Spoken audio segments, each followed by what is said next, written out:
30 नम्बरको भजन 30 नम्बरको भजन हामी निकालेर अनि भजन गाउनेछौँ। भजनको बोल छ, प्रभुजी तिमीलाई के चढाऊ यो मेरो सब जीवन तिम्रै हो भन्ने भजनको बोल हामी गाउनेछौँ अनि परमेश्वरलाई महिमा दिनेछौँ। तपाईहरु सबैजना जतिजना तल हुनुहुन्छ अनि ताली बजाएर साथ दिनुहोस्। हामी एकसाथ ताली बजाएर परमेश्वरलाई महिमा दिनेछौँ। यहाँ हामी चाहिँ कसले के भन्छ कसले के गर्छ भन्दा पनि परमेश्वर चाहिँ के चाहनुहुन्छ र परमेश्वरलाई तपाईहरु म के दिन सक्छौ भन्ने कुरा चाहिँ हामीमा महत्त्वपूर्ण छ। त्यसकारणले गर्दाखेरि तपाईहरु एकले अर्कालाई एकले के भन्छ भन्नु भन्दा पनि हामी ताली बजाएर जेसुकै होस् हाम्रो यो के भन्छ 5 औलाहरू चाहिँ मजाले जोडेर ताली बजाएर हामी परमेश्वरलाई महिमा दिनेछौँ। परमेश्वरलाई महिमा चाहिँ हुने नै छ। र अर्को फाइदाको कुरा म तपाईहरुलाई भन्दछु, जति हामी तालीहरू बजाउँछौँ त्यति नै हाम्रो रगतहरू पनि सञ्चालन हुन्छ है। रगतहरू पनि सञ्चालन हुन्छ अनि हाम्रो शरीरको निम्ति पनि फाइदा हुन्छ र हाम्रो परमेश्वरलाई पनि महिमा हुनेछ। हामी भजन गाउनेछौँ। म कयल जुन्डलाई दिन चाहन्छु यो समय। परमेश्वरको नाममा आजको सेवामा त्यसै आएका हुन्छौँ तर परमेश्वरको महिमा होस् भनेर आएका हौँ हामी। त्यसैले हामीले चाहिँ अब यस समय चाहिँ आफ्नो आवाजहरू खोलेर तालीहरू बजाएर झ्याली छ झ्यालीको झट्काको साथमा परमेश्वरलाई महिमा चलाउनेछौँ है हामी। हामी भजन गाउनेछौँ है।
तिम्रो प्रेम उदयको जममा प्रकट भो, म अधर्मी पापीको गरेको अधर्म क्षमा भयो। यस भजनले भने जस्तै यशायाको पुस्तक अनि 53को 5 मा लेखिएको छ। म पढ्न चाहन्छु। यहाँ यसरी लेखिएको छ, तर ऊ त हाम्रो अपराधको निम्ति पोलियो, हाम्रो अधर्मको निम्ति उहाँ पोलिनुभयो। हामीमा शान्ति ल्याउने दण्ड उहाँ माथि पर्यो। साँच्चै नै परमेश्वरको अनि वचन अति नै महान छ र उहाँले हाम्रो निम्ति चाहिँ त्यो दुःख त्यो कष्ट भोग्नु भएको कुरा चाहिँ हामीले यशायाको पुस्तक 53 अध्यायको अनि 5 मा पनि पाउन सक्छौँ। अनि साँच्चै नै भजनले पनि भन्दछ उहाँले चाहिँ आफ्नो प्रेम प्रकट गर्नुभयो अनि त्यो प्रेम प्रकट गर्नुभयो अनि भएको अनुसार चाहिँ यशायाको पुस्तक 53 अध्यायको 5 पदमा स्पष्ट लेखिएको छ, तपाईँ र मेरो जीवनमा तपाईँ र ममा शान्ति ल्याउने दण्ड चाहिँ उहाँ माथि पर्यो भनेर वचनले भन्दछ। आमेन। अनि साँच्चै नै तपाईँ र मेरो जीवनमा शान्ति ल्याउनको निम्ति चाहिँ उहाँ पोलिनुभयो, उहाँ छिडिनुभयो, उहाँले त्यो दुःख त्यो कष्ट भोग्नुभयो। यसै कारण उहाँलाई हामी महिमा प्रशंसा आराधना धन्यवाद चढाउँदैछौँ। आमेन। हामी त्यसै गरेर अर्को नम्बरको भजन फेरि हामी धन्यवाद दिँदै परमेश्वरलाई हामी महिमा दिनेछौँ। भजनको बोल पनि छ, यसु धन्यवाद मैले पुस्नु पर्दैन भन्ने भजन हामी गाउनेछौँ र यो समय म कयजनालाई दिन चाहन्छु। फेरि पनि हामी यसु धन्यवाद मैले पुस्नु पर्दैन भजन गाएर परमेश्वरको महिमा गर्छौँ है। आमेन।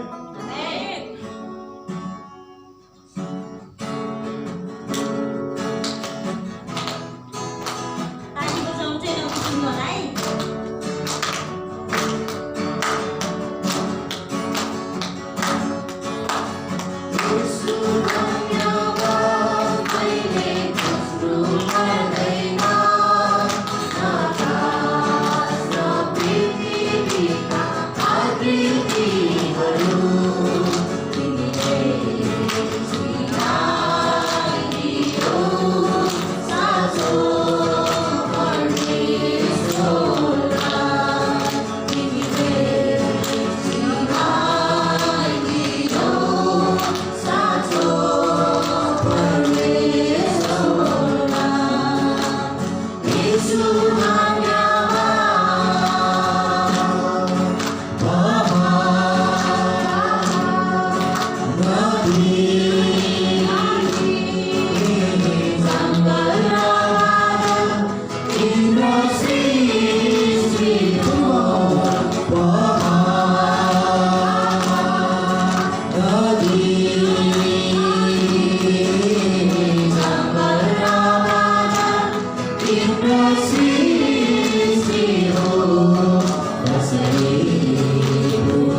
साँच्ची नै प्रभु येशू ख्रीष्ट चाहिँ यदि संसारमा नआउनु भएको भए चाहिँ हामीले साँचो परमेश्वरलाई चाहिँ चिन्ने थिएनौँ। चिन्ने थियौँ त? थिएनौँ। उहाँले क्रुसमा आफ्नो जीवनलाई बलिदान दिनुभयो, हामीमाथि अनुग्रह लिएर आउनुभयो अनि परमेश्वर पितासँग मिलाउनको निम्ति चाहिँ उहाँले हाम्रो निम्ति चाहिँ त्यो दुःख त्यो कष्ट भोग्नुभयो। यसै कारण त हामी उहाँलाई धन्यवाद दिन्छौँ होइन। आउनुहोस् हामी सबैजना यो समय आफ्नो ठाउँमा खडा हुनेछौँ।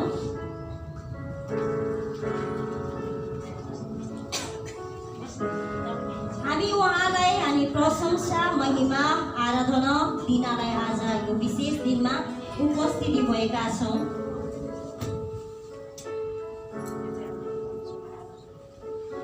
अनि हामीले प्रभु येशू ख्रीष्टलाई अनि परमेश्वरलाई महिमा माफ गर्नु होला। आज एकदमै घाँटी बसिरहेको छ है, बोल्नलाई एकदमै गाह्रो भइरहेको छ। तर म आशा गर्छु, म विश्वास गर्छु तपाईँहरूले मिलाएर बुझिदिनु हुनेछ भनेर चाहिँ म भरोसा गर्छु।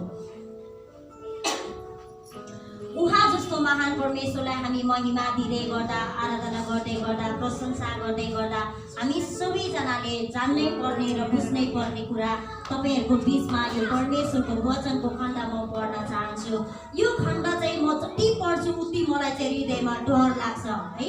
जति यो खण्ड पढ्दै जान्छु मलाई हृदयमा डर लाग्छ अनि यो जति यो खण्डलाई म यो वचनको खण्डलाई पढ्छु त्यति नै मेरो एक किसिमले हृदयमा होइन, मेरो आत्मामा एक किसिमले परमेश्वरलाई कसरी आराधना गर्नुपर्ने रहेछ भन्ने कुराले मलाई झस्काउँछ र म तपाईँहरूको बिचमा यो वचन पढ्न चाहन्छु ताकि यो वचन सुनिसकेपछि तपाईँहरूको हृदयमा पनि आराधना कसरी गर्नुपर्छ भन्ने कुरा चाहिँ अनि त्यो हृदयमा चाहिँ एक किसिमको होइन के भन्छ त्यसलाई अझ मैले भन्न आएन होइन, जोस र जागरको साथ परमेश्वरलाई महिमा दिनको निम्ति चाहिँ तपाईँहरूलाई उत्साह मिलोस् भनेर चाहिँ यो वचनको खण्ड म पढ्न चाहन्छु। यहाँ यसरी लेखिएको छ, यूहन्ना 4:23 र 24 पद म पढ्न चाहन्छु। यसरी लेखिएको छ, तर बेला आइरहेछ र त्यो बेला अहिले नै हो जब सच्चा आराधकहरूले पितालाई आत्मा र सत्यतामा आराधना गर्नुपर्छ, किनकि आराधना गर्ने त्यस्तै आराधकहरूलाई नै पिताले खोज्नुहुन्छ। परमेश्वर आत्मा हुनुहुन्छ र उहाँको आराधकहरूले आत्मा र सत्यतामा आराधना गर्नुपर्छ। एकदमै यो भयानक वचन पनि हो।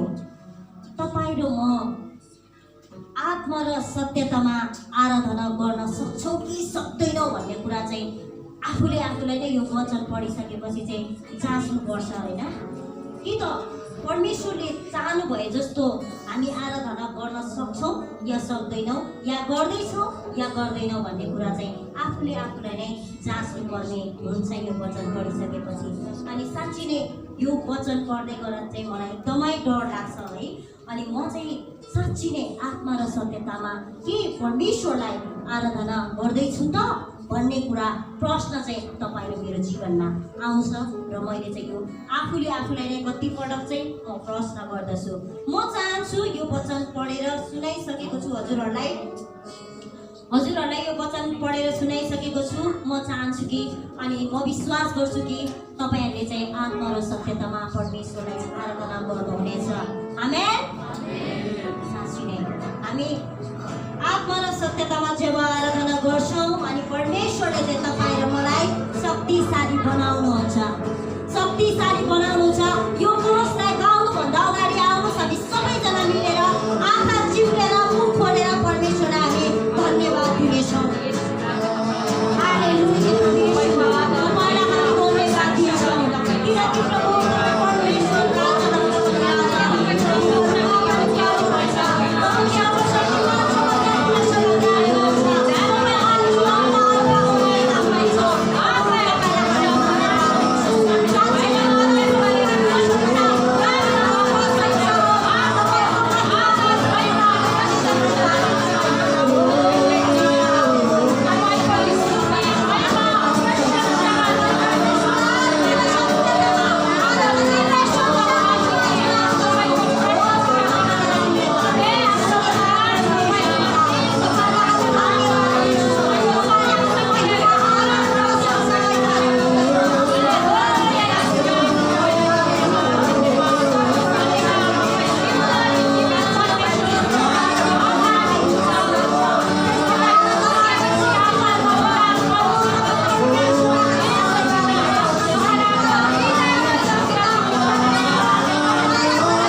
परमेश्वरलाई हामी यो समय ठुलो ताली बजाएर धन्यवाद दिनेछौँ।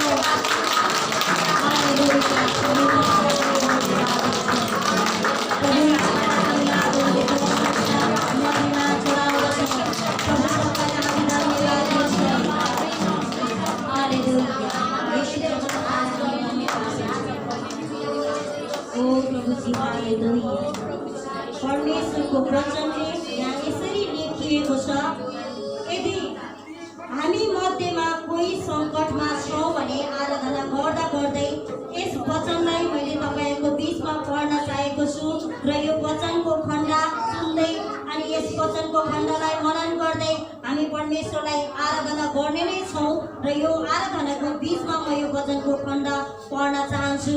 यदि हामी कोही सङ्कटमा समस्यामा हरेक किसिमको बाधा अडचनमा परेका छौँ भने यो वचनको खण्ड म तपाईँहरूको बिचमा पढ्न चाहन्छु। भजन सङ्ग्रह 50:15 यसरी लेखिएको छ, र सङ्कटको दिनमा मलाई पुकार, म तँलाई छुटाउनेछु र तैँले मेरो महिमा गर्नेछस्। आमेन। यहाँ चाहिँ यसरी भनिएको छ, सङ्कटको दिनमा चाहिँ तिमीहरूले मलाई पुकार र म तिमीहरूलाई त्यो पुकार सुन्नेछु, म तिमीहरूलाई चाहिँ छुटाउनेछु र जब छुटकारा पाउनेछौ, जब सङ्कटबाट छुटकारा पाउनेछौ तब तैँले चाहिँ मेरो महिमा गर्नेछस् भनेर यो वचनमा लेखिएको छ। अनि यसरी हामी कोही बन्धनमा छौँ भने, कोही सङ्कटमा छौँ भने परमेश्वरको महिमा गर्न असम्भव हुन्छ, किनकि हामीलाई त्यो दुःख र त्यो कष्टले नै पेलिरहेको हुन्छ। यसकारण परमेश्वरलाई महिमा दिनमा हामीलाई अनि गाह्रो भइरहेको छ भने, तपाईँहरू कोहीलाई यसरी गाह्रो भइरहेको छ भने तपाईँको निम्ति चाहिँ यो वचन हो र तपाईँले पुकार्नुहोस् र उहाँले छुटकारा दिनुहुनेछ। तब तपाईँले परमेश्वरको महिमा अनि गर्न सक्नुहुनेछ। आउनुहोस् हामी त्यसै गरेर अर्को कोरस गाउँदै परमेश्वरलाई हामी धन्यवाद दिनेछौँ। कोरस पनि अनि त्यस्तै शब्दमा लेखिएको छ, अनि जब प्रभु यीशु ख्रीष्टको रगतले तपाईँ र मलाई धुन्छ तब त्यो सङ्कटबाट, तब त्यो समस्याबाट हामीले छुटकारा पाउनेछौँ। हामी यो कोरसलाई गाउँदै फेरि पनि परमेश्वरलाई हामी आराधना महिमा दिनेछौँ।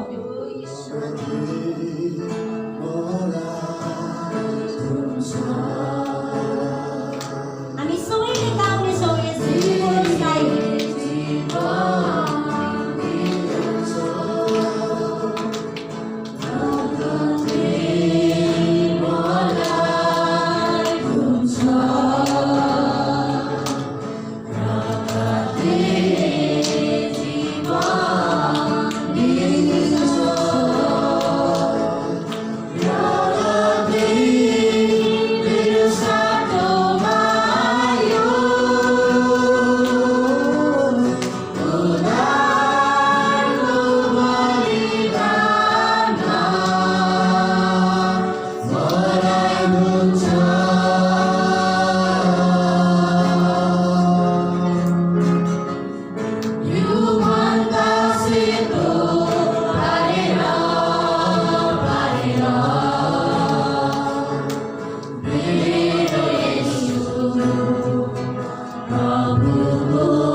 the three more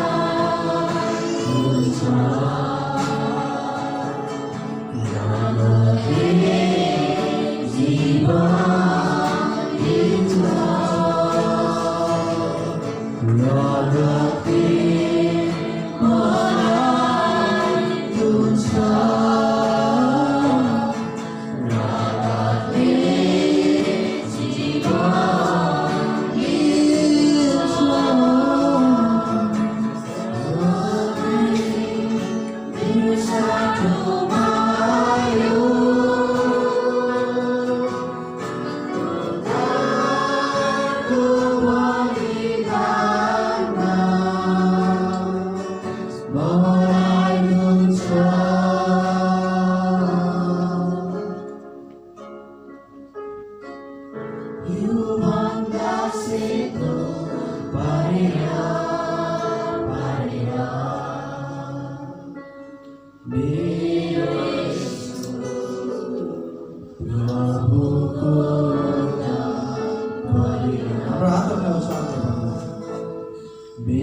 शिरलाई स्वर्गतिर उचाल्दै मेरो येशू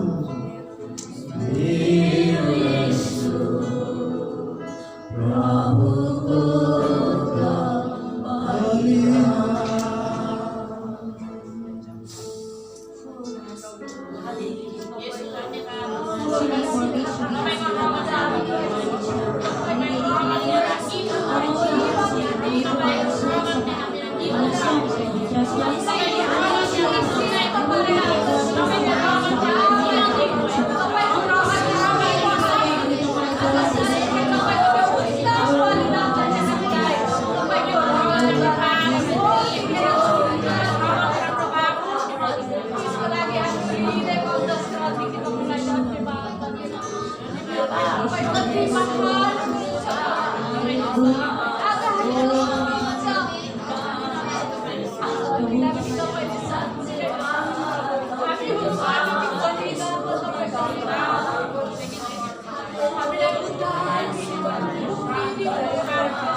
हामी उहाँको आवाजलाई सुन्नेछौँ।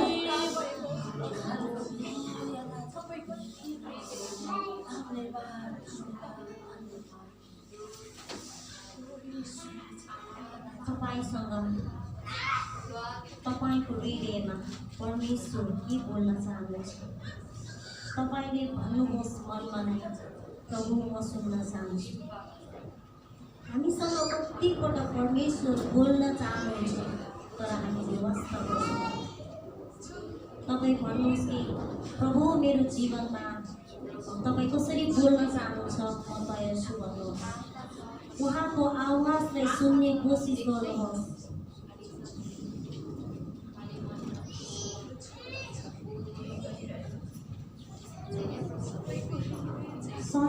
एकदमै शान्त रहँदै गर्दाखेरि परमेश्वरको वचन तपाईँहरूको बिचमा फेरि पनि म पढ्न चाहन्छु। तोडिएको आत्मा परमेश्वरको निम्ति बलिदान हो। तोडिएको आत्माले परमेश्वरको निम्ति बलिदान हो। हे परमेश्वर, तोडिएको र पश्चातापी हृदयलाई तपाईँ तिरस्कार गर्नुहुन्न। परमेश्वरको वचनले भन्दछ उहाँले तपाईँ र मेरो हृदयलाई तोडिएको र पश्चातापी हृदय चाहिँ चाहनुहुन्छ। परमेश्वरले चाहिँ कहिले पनि तिरस्कार गर्नुहुन्न। साँच्ची नै प्रभु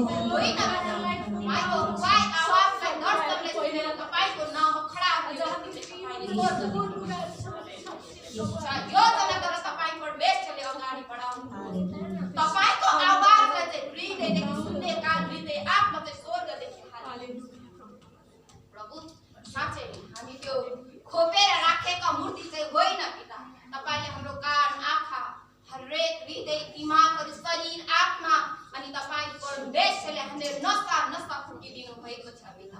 हड्डी हड्डी जोडेर मानिस बनाउनु भएको छ। तपाईँ स्वर्गदेखि तपाईँले काम गर्नु। हरेकको हृदयलाई ठकठकाउनु, हरेकको कानलाई फुटिदिनु, हरेकको आँखाको जालोहरूलाई निकालिदिनु। हरेकलाई तपाईँ परमेश्वरले काम गर्नु। स्वर्गदेखि नै स्वर्गको छडीलाई ठकठकाउनुहोस् पिता। किनकि आज चाहिँ प्रभु खासै नै हामी खोपेमा राखेका मूर्ति चाहिँ भएका छौँ। तपाईँको आवाजलाई सुन्न सकेको छ। आज तपाईँ परमेश्वरको हरेक दर्शनलाई चिन्न सकेको छ। आज तपाईँ परमेश्वरको कामलाई हामीले अनदेखा गरेका छौँ पिता। आज हामी कति निर्माण भएको छ। हामी एकसाथ परमेश्वरले सिकाउनु भएको प्रार्थना गरेर आजको यस आराधनालाई हामी यहीँ राख्नेछौँ। आउनुहोस् हामी सबैजना मिलेर एकसाथ परमेश्वरले सिकाउनु भएको प्रार्थना गर्नेछौँ। हे हाम्रो पिता जो स्वर्गमा हुनुहुन्छ, तपाईँको नाम पवित्र होस्, तपाईँको राज्य आओस्, तपाईँको इच्छा स्वर्गमा जस्तो छ त्यस्तै यस पृथ्वीमा पूरा होस्। हामीलाई आज हाम्रो दैनिक भोजन दिनुहोस्। हाम्रो अपराध क्षमा गर्नुहोस् जसरी हामीले आफ्ना अपराधीहरूलाई क्षमा गरेका छौँ। हामीलाई परीक्षामा पर्नदेखि नदिनुहोस् तर दुष्टबाट छुटाउनुहोस्, किनभने राज्य प्रभु महिमा सदा सर्वदा तपाईँकै हुन्। आमेन। हुन्छ, यहाँहरू सम्पूर्ण हजुरहरू आफ्नो स्थानमा बस्न सक्नुहुन्छ।